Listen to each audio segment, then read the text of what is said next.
Olá pessoal, sejam bem-vindos à aula de número 13, onde a gente vai falar sobre a camada de enlace, a última camada da pilha de protocolos da internet que contém software. Tá? Bom, na aula anterior então a gente falou sobre os protocolos de roteamento na internet, a gente finalizou a camada de redes, onde a gente falou sobre os protocolos de roteamento, assim como o roteamento multicast, tá? Broadcast e multicast, né? Na aula de hoje a gente vai descer essa camada, mais uma camada, né? Última camada de software, seria a camada de enlace, e a gente vai também falar sobre os serviços que são oferecidos nessa camada de enlace. Tá? Então, os serviços que são oferecidos, né? Entre eles a gente pode falar sobre enquadramento de pacotes. Nessa camada, então, os pacotes são chamados de quadros. Tá? Na camada de cima, né, de redes, então, eles são chamados de datagramas. Tá? A gente já viu isso, né? Datagramas. E, finalmente, na camada de transporte, eles são chamados de segmentos. Né? Tá? Também vimos isso. Segmentos, então, é o nome do pacote da camada de transporte. Finalmente, na camada de aplicação, elas são chamadas, como vocês sabem, de mensagens. Né? Então, estou repetindo aqui rapidamente para vocês, né? Mensagens ou mensagem. Né? Então, quando a gente fala de enquadramento, seria encapsular os quadros, né, dentro dos pacotes, de forma que eles possam, então, ser transmitidos pela camada física. Né? Então, assim como a gente vai tratar do acesso ao enlace, tá? A entrega confiável e, finalmente, a parte de detecção e correção de erros. Então, esses são, essencialmente, né, os serviços que são oferecidos na camada de enlace. Tá? Bom, onde que ela é implementada, né, essa camada de enlace? Ela é implementada, então, nesse NIC. O que é esse NIC? Simples, gente. Placa de rede. Tá? Então, nesse NIC aqui, tá? Ela é implementada, então existe o quê? Existe esse NIC aqui, que seria essa transmissão física, ela recebe pelo controlador, né, que seria o NIC, né, Network Interface Card, que seria esse NIC aí, considerado como um computador autônomo, e lembrando que muito do que é da camada de enlace, ela é realizada em nível de hardware. Tá? Isso quer dizer que existe um circuito para fazer todo esse processamento, tá, específico na camada de enlace. Tá? Isso para que as operações realizadas na camada de enlace possam ser o quê? Possam ser mais rápidas. Então, entre elas, a gente pode citar o quê? Pode citar que existe detecção e correção de erros que são realizados em nível de hardware, tá, da camada de enlace. Tá? Então, onde que a camada de enlace é implementada? Na placa de rede. Tá? Por isso que a gente fala, minha placa de rede é uma placa de rede o quê? Uma placa de rede para a internet. Uma placa de rede com suporte o quê? Suporte aí ATM, e assim por diante. Né? Então, existe o quê? Existem placas de redes específicas, tá, para cada camada de enlace, tá, implementado. Né? Então, cenário de detecção de erros. Um datagrama que vem da camada de datagrama, vimos aqui, né? Datagrama aqui, vimos que seria o quê? Que seria o pacote, nome dado ao pacote da camada de rede. Então, um datagrama que vem da camada de rede, tá? Ele vem para a camada de enlace, forma o quê? Forma esse pacote aqui e forma os bits, os trailers, né, que a gente chama. Né? Os trailers que são os bits de correção de erro. Passa por um canal sujeito a erros, chega no destinatário e verifica o quê? Tem erro ou não tem? Se tiver, tem que corrigir. Tá? Então, esse é o cenário, né, de correção e detecção de erros. Uma das formas de corrigir e de detectar erros é o bit de paridade. Então, o bit de paridade simples é uma paridade de linha. Aqui a gente tem o quê? Um bit de paridade cruzado aqui, né? Onde a gente tem um bit de paridade no nível aqui de colunas, né? Assim como no nível de linhas. De forma que um erro nesse ponto aqui, né, a gente possa indicar, né, que houve o quê? Que houve aí um erro no bit 0. Se houve um erro no bit 0, então esse bit aí se torna o quê? Se torna 1. Dessa forma, a gente tem como corrigir, então, os bits que são transmitidos. Tá? Tá? Bom, os métodos de verificação já vimos anteriormente, elas são implementados em outras camadas, mas também são implementados na camada de enlace. Então, isso aqui já vimos, tá? E de forma que é o mesmo mecanismo para correção, detecção de erros, né? Bom, o primeiro ponto que a gente vai ver, tá, da camada de enlace é justamente o quê? Justamente a parte do acesso múltiplo. Tá? Como é que eu posso dar acesso à camada? Como é que eu posso dar acesso a um meio que é compartilhado? Tá? Então, é a mesma coisa, se eu estou falando, tá, e se vocês querem falar, a primeira coisa que vocês têm que fazer é o quê? Acenar com a mão. Tá? Se vocês falarem ao mesmo tempo, ninguém vai ouvir e vai virar uma bagunça. Assim também ocorre com o quê? Assim também ocorre com o mundo das redes de computadores. Tá? Um fala de cada vez, tá? De forma que não haja, então, vamos dizer assim, essa colisão, como a gente chama, em redes de computadores. Então, um enlace ponto a ponto consiste em um único remetente e um único receptor na outra extremidade. Né? Assim como o de difusão pode ter o quê? Pode ter vários destinatários, né? A partir de um único emissor. Tá? Então, existe o quê? Existem os protocolos de acesso múltiplo de forma o quê? De forma que esse meio possa ser compartilhado. Cenário como esse aqui, como vocês viram, onde a gente tem um meio compartilhado, tá?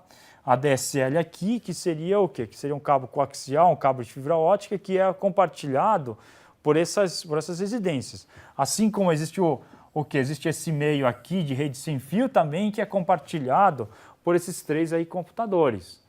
Então, a gente precisa o quê? A gente precisa de um mecanismo para alguém levantar a mão, um mecanismo aqui de compartilhamento do meio, alguém para levantar a mão e dizer, eu quero falar. E aí fala, e assim evita-se o quê? Evitam-se as colisões nessa comunicação. Tá?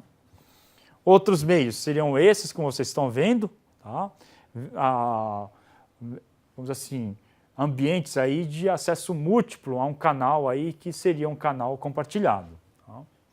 Para isso existe o quê? Para isso existem diversas formas de acesso múltiplo, né? Pelos dispositivos. Tá? Uma forma seria dividir o canal, tá? Utilizando temporalmente mecanismos temporais e mecanismos de frequência, onde cada tempo aqui seria alocado para quê? Seria alocado para um hospedeiro. Assim como uma frequência, uma subfrequência seria alocado para uma determinada comunicação. Tá? Exemplo, vocês sabem, rádios FM utilizam o quê? Utilizam, então, essa divisão por mecanismo de frequência. Uma analogia seria como essa. Né? Tá? Um acesso aleatório é onde o canal não dividido permite o quê? Permite colisões. Então, se houve colisões, então ela tem que o quê? Tem que resolver essa colisão de forma que uma retransmissão possa ser operacionalizada. E a terceira forma seria o quê? Seria a passagem de revezamento. Tá? De um coordenador, ele dá a vez para cada uma dos componentes. Tá? Então, se eu tenho um conjunto de alunos, eu pergunto para o primeiro aluno se ele quer falar. Se ele não quer, passo para o segundo, para o terceiro, para o quarto e assim por diante. E volto de novo para o primeiro. Então, isso seria o quê? Isso seria o que a gente chama de seleção.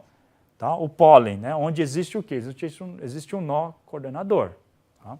E, finalmente, a passagem de permissão, onde tem um token seria tipo uma ficha de papel, tá? Onde eu passo essa ficha, vamos dizer assim, ela é transportada entre os alunos, entre os nós que querem falar, e cada uma delas anota uma mensagem, a mensagem que quer que seja transportada. Então, esse token aqui seria o quê? Esse token aqui, ela fica o quê? Ela fica se comunicando, fica circulando num ponto, tá? Uma ficha que fica circulando dentro da rede, e quem quiser se comunicar, então vai pegar essa ficha e colocar a sua mensagem que quer ser transmitida, né, para um destinatário, e esse destinatário também precisa então ser informado aqui nessa ficha. Tá? 3 formas de acesso múltiplo. Primeiro, dividindo o quê? Dividindo o canal. Tá? Seja por tempo, seja por quê? Por frequência. Segunda forma, o canal não é dividido, permite colisões, por exemplo, levantar a mão, tá? Para que o aluno então possa falar e assim eu evito o quê? Evito colisões. Se dois alunos levantarem a mão ao mesmo tempo, eu tenho que dar a vez para o primeiro, talvez por ordem alfabética. Tá? Então, dessa forma, eu tenho um critério para permitir e tratar as colisões. Terceira forma seria revezamento, como eu expliquei então para vocês. Tá? Então, temporalmente seria esse que eu acabei de explicar para vocês, tá? Onde o protocolo FDM divide por frequência, tá? Assim como existe a divisão de acesso múltiplo por um código, que a gente chama de tipping code, que é largamente utilizado em telefones aí celulares. Né? O CDMA tem um código onde essencialmente é como se fosse cada celular fala uma língua diferente e assim as partes podem ouvir, né, o que um está falando, mas não vai entender. Por exemplo, não entendo o alemão, mas entendo o português. Então, se fala em português, eu consigo entender. Então, faço o quê? Faço um agreement aqui. Né? Então, isso seria o quê? Isso seria o código, né? Um código que vai permitir que vamos dizer assim, um código diferente vai permitir que uma comunicação possa ser realizada. Tá? Bom, e de acesso aleatório? Né? Então, a gente falou primeiramente de divisão de canal, a gente vai falar agora de acesso aleatório. Tá? O acesso aleatório ocorrem as colisões, tá? E aí as colisões têm que ser tratadas. Então a gente tem aqui o slotted aloha. Né? Então, nesse cenário, eu tenho o quê? Eu tenho um slot aqui para cada um. Tá? Um tempo, vamos dizer assim, bem contado aqui. Né? Então, nesse slot aqui, 3 nós resolveram o quê? Resolveram falar. 1, 2 e o 3. Então, ocorreu o quê? Ocorreu uma colisão. Então, espera um tempo e volta de novo para falar. Então, nesse terceiro slot, 2 nós tentaram falar ao mesmo tempo. Tá? E aí, é como se fosse assim, 2 pessoas fizeram a pergunta ao mesmo tempo. Então, tem que parar e dizer, tem que colocar um critério aí, ordem alfabética. Então, vai lá o 2 para falar no próximo slot. E assim por diante. Tá? Então, o 2 conseguiu mandar a mensagem. E aqui no 1, 2, 3, 4, 5, no sexto, 1 e o 3 tentaram falar novamente. Então, teve que parar e voltar o quê? Voltar de novo para falar o quê? Para falar no oitavo, né? O oitavo slot que o primeiro nó falou e no nono nó o terceiro nó falou e não houve, então, aí colisões. Né? Então, vocês estão vendo aqui que esse é o mecanismo de slotted aloha, onde eu tenho o quê?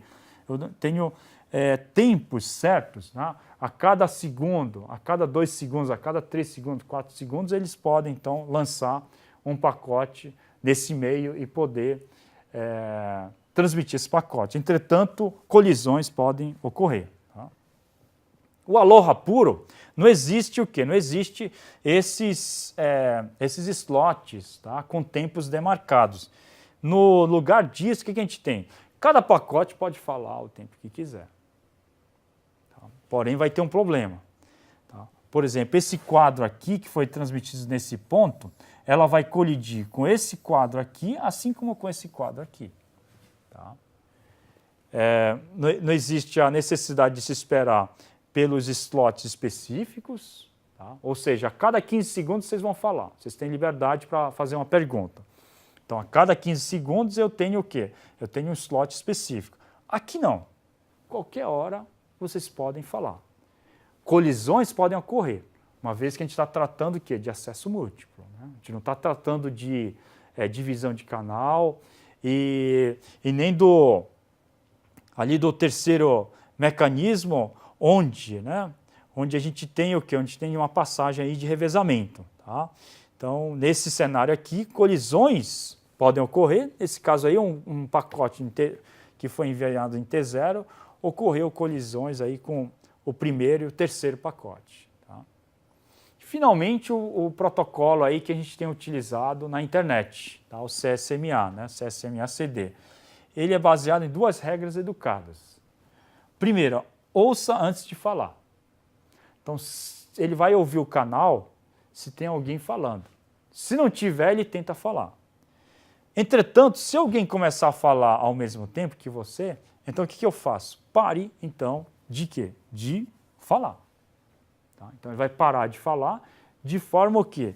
de forma que as colisões não vejam causar um maior estrago. Então, são essas duas premissas básicas, né, que ocorrem. Tá? Existe essa collision detection aqui, que seria o quê? Enquanto eu estiver falando, eu verifico se alguém não tentou falar. Se alguém tentou falar ao mesmo tempo, então ocorre a colisão, tá? E o pacote, então, deixa de ser transmitido. Como esse cenário que vocês estão vendo aqui. Tá? Digamos assim, se um determinado hospedeiro tenta falar e o primeiro passo dele nesse cenário é ouvir o e-mail, ele vai ouvir. Se não tiver ninguém falando, ele vai lançar o pacote dele. Entretanto, um outro que também estava ouvindo o e-mail, depois de um determinado período de tempo, tenta o quê? Tenta lançar o pacote. Ele ouve um e-mail por um determinado período de tempo, como não há ninguém falando, ele lança o pacote. Nota que para esse pacote transitar aqui do B, tá, até essa colisão aqui, demora um tempo. Tá? Em função disso, ele não percebeu que o pacote já tinha sido lançado, mesmo que ele tenha estado ouvindo o e-mail. Tá? Esse é o cenário. Tá? Então, como ele lançou os pacotes quase que ao mesmo tempo, ele não conseguiu detectar que já tinha alguém falando nesse meio. E o que o CSMA-CD ele faz? No momento em que ocorre a colisão, ele aborta o quê? Ele aborta essa transmissão. E assim evita o quê? Evita que esses pacotes sejam perdidos e que o canal fique dedicado a esses dois durante o tempo do pacote. Então, no lugar disso, o que eu faço? Aborto a transmissão para que outros que queiram falar possam, então, utilizar esse e-mail com o quê? Sem que o pacote desses dois hospedeiros estejam no meio. Tá? Então, essa seria a eficiência aí do CSMA-CD. Tá? E, finalmente, aqui, então, a gente tem os protocolos MAC de revezamento, onde a gente tem um protocolo de pólen, que eu já falei para vocês, né? Onde ele pergunta um por um, assim como o de revezamento, que é baseado numa ficha que é transmitida no meio de comunicação. Tá? Bom, gente, concluindo aqui os conceitos básicos da camada de enlace, tá? A gente falou, então, dos mecanismos aí de acesso ao meio. Existem acesso ao meio utilizando o acesso múltiplo, tá? Dividindo-se o canal, assim como o acesso ao meio, né? Utilizando-se o quê? Utilizando-se a maneira aleatória, onde os pacotes podem colidir, mas que aí eles vão ter que resolver, vamos dizer assim, essa colisão. Isso é utilizado pela internet, como vocês vão ver. Tá? O CSMA-CD utiliza esse mecanismo. E, finalmente, tá, o de revezamento aí, que utiliza o quê? Utiliza o mecanismo de pólen, onde eu dou a vez para cada hospedeiro, tá? Ou posso passar uma ficha para que os hospedeiros que quiserem falar escrevam suas mensagens nessa ficha, incluindo aí o destinatário. Tá? Na próxima aula, então, a gente vai falar sobre o quê? A camada de enlace, que é implementada na internet. Agradeço a atenção de vocês. Então, me despeço aqui e espero vocês para a aula de número 14. Obrigado.